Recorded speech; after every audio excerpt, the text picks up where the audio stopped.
Yan. Good evening mga shots. Wait nga lang. Yung mata kong isa, red. Kita nyo yan?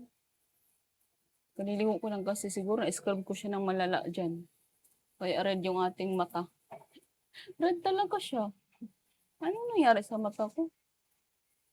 May sore eyes ba ako? Anyway, magluto tayo mga shots ng ating ulam for tonight. Ang ulam natin is, wait lang. May something sa aking kawali. Nasunog na yung aking noodles. Pasensyahan nyo na yung aking background na sampay. Wala na akong magagawa dyan kasi yan yung sampayan ko. Yung aking hidden sampayan. So magluluto tayo tonight ng spaghetti. Walang lasa yung spaghetti. Hindi nalagyan ng ng asin. Anyway. Igisa lang natin yung ating mga sangkap.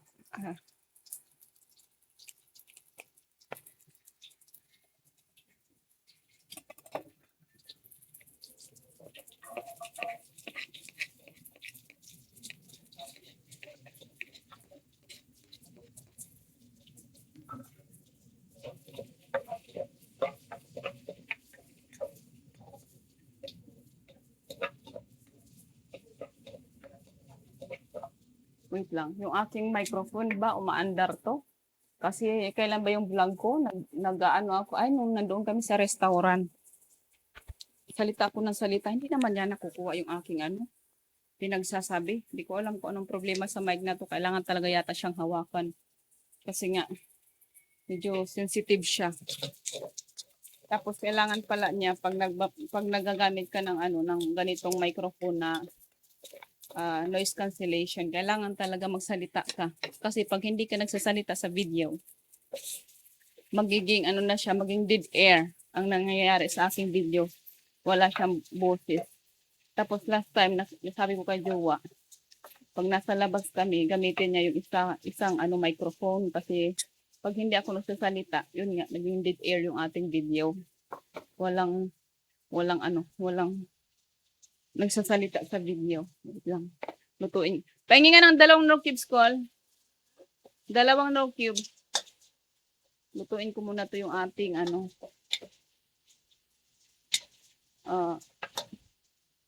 pork.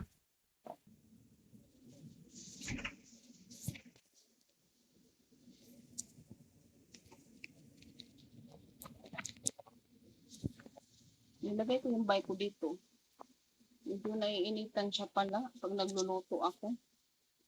Kasi nilipat ko yung position ng aking ng aking lutuan para medyo lumuwang ba. Pag meron kaming bisitang darating, pwedeng makikihalubilo sa aking kusina, sa aking dirty kitchen. Ngayon, ang problema, dami mga basura sa likod. Tulad nito, yung aking upuan sa bike, hindi ko wala na akong space kung saan siya ipaglagay ba. Kung saan ko siya ilagay. Kaya ang ginawa ko, pinatayo ko siya. Ngayon, medyo mainit pala pag nagluluto ako dito. So, di ko na naman alam kung saan ko na naman ito ilalagay itong aking bike. Wala nang space. Mga lang to, siguro mga 1 minute. Tapos i-add ko yung ating hotdog. Yan. Iyan ko muna siya dyan mag-evaporate. Evaporate? Anong salita yan? Ay, ang galing. Kanina pa ako nagsasalita. Mga 5 minutes na ako nagsasalita. Hindi ko napansin yung aking camera pala. Hindi naka-on. I mean, naka-on siya. Yung video, hindi naka-on. O, di ba? Syunga-syunga talaga tayo nag-video. Kanina pa tayo dito nagsasalita. Yung pala, wala naman pala na-captured. O, di ba? Ang galing mo talaga, Aileen. Nangyayari talaga yan. Madalas nangyayari yan. Kaya, okay lang. Yes, anak. Wait, anak. Wait. Watch out. My phone is there.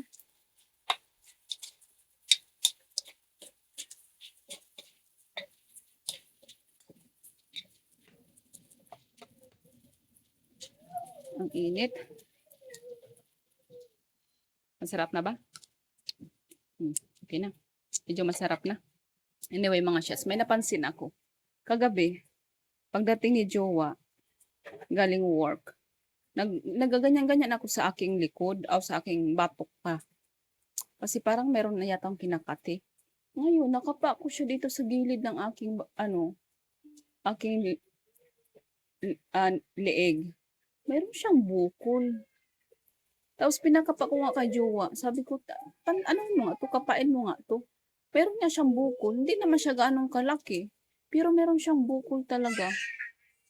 Di ko alam kung saan to nanggaling yung bukol na to or stiff neck lang to. Di ko alam kung yung stiff neck nagkakabukol ba yan siya. Kasi may bukol talaga siya. Parang nangamba tuloy ako na bakit nagkaroon ako ng bukol sa liig. Di ko alam kung anong gagawin ko dito. Siguro pag makapera, magsahod na, magpapamasal sa ako kay Timila kasi baka makuha niya. Kasi nga sa Timila pag nagmamasal, meron siya mga pinuputok-putok dito sa liig na hindi mo maintindihan na siya lang nakakaalam kung paano niya ginawa yun. So baka naman madala sa sa massage niya. Saan ba yun? Ito. Nandito siya sa gilid, oh. Hindi ko alam kung paano yan napunta. Wait lang. Baka masunog na tong ating mga shots. Kakadaldal ko. Wait lang. Ilagay ko kayo dito.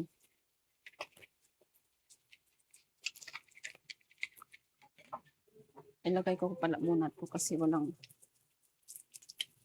yung tubig yan galing sa pasta. Para magkaroon man lang ng kunting sabaw. May cheese pa ba tayo dyan, Col? Ha? Tingnan mo nga sa ref. Tingnan mo sa ref kung may cheese pa tayo dyan.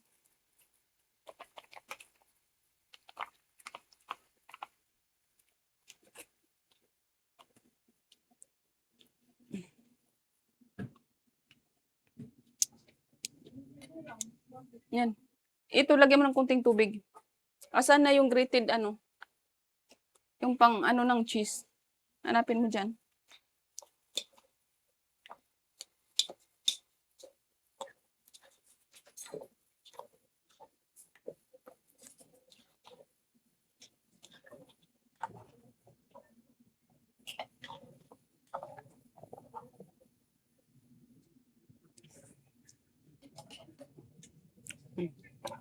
Sarap na.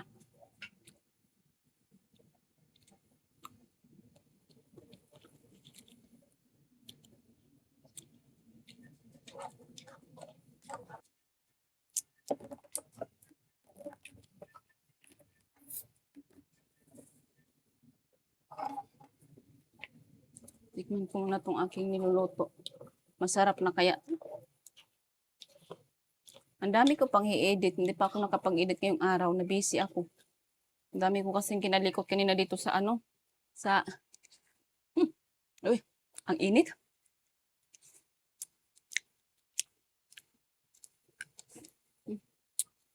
Masarap naman Pero parang malapot yung niya, yung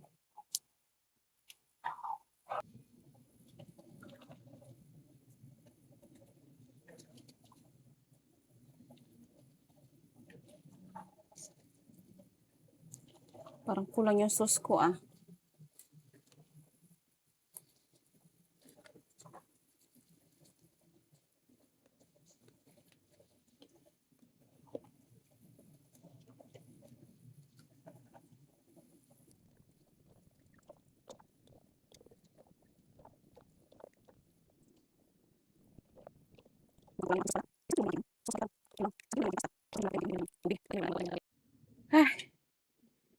ang lagkit ko. Yung nagluto ko lang naman, nilagkit ka na. Anyway, mga siya, nandito na yung aking spaghetti. So, pwede na itong makain ng anak ko. Ito yung kay Ayana. Ay, init. Yung kililigo mo lang, wala ka na naman. Anyway, kain na tayo mga shots. You want to sit here beside mommy? No? You want water? Ito, baka makita yung inumin. Yes, what do you want? Tissue? Okay. Yeah. Okay. Kain na tayo mga shots. Pagkain ko. Water. Okay, here. Okay. Put it there beside you.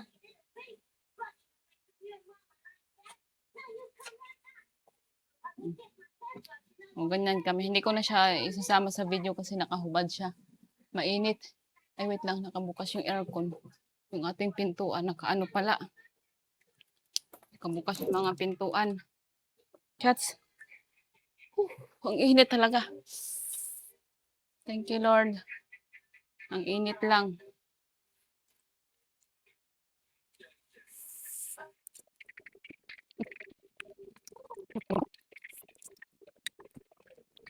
Ayun. Hindi na. Sama lang.